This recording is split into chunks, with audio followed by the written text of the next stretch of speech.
ખાંભાના દૂધવાણા ગામમાં મોડી રાત્રિના એક સિંહ ઘૂસ્યો ગામમાં. વરસાદી વાતાવરણમાં સિંહ ગામમાં ઘૂસી કર્યો બાળક પર હુમલો. ધુંધવાણા ગામે 9 વર્ષીય બાળક પર સિંહનો હુમલો. ધુંધવાણા ગામની મુખ્ય બજારમાં પસાર થતા લોકોની અવરજવરના બાદ રહેણાંકી વિસ્તારમાં ઘૂસ્યો સિંહ. રહેણાંકી મકાનમાં 9 વર્ષીય બાળક પર સિંહે કર્યો હુમલો. બાળકને પગના, સાથળના અને કમરના ભાગે સિંહે કરી ઈજાઓ. ઈજાગ્રસ્ત બાળકને સારવાર અર્થે ખાંભા બાદ અમરેલી ખસેડાયો. ઘટનાની જાણ થતાં ખાંભા વન વિભાગનો સ્ટાફ ઘટના સ્થળે પહોંચી તપાસ હાથ ધરી. નામ વેનુભાઈ અબાભાઈ ચૌહાણ, ગામ ધુંધવાડા, તાલુકો ખાંભા, જિલ્લો અમરેલી.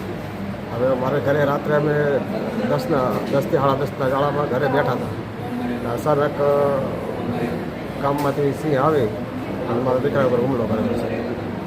અને 10:30 થી 11 ગાળામાં ખાંભા હોસ્પિટલ આવેલા, ત્યાં એને ડાબા પગમાં 2, 4, 5 ટાંકા ઇન્જર થયેલું છે.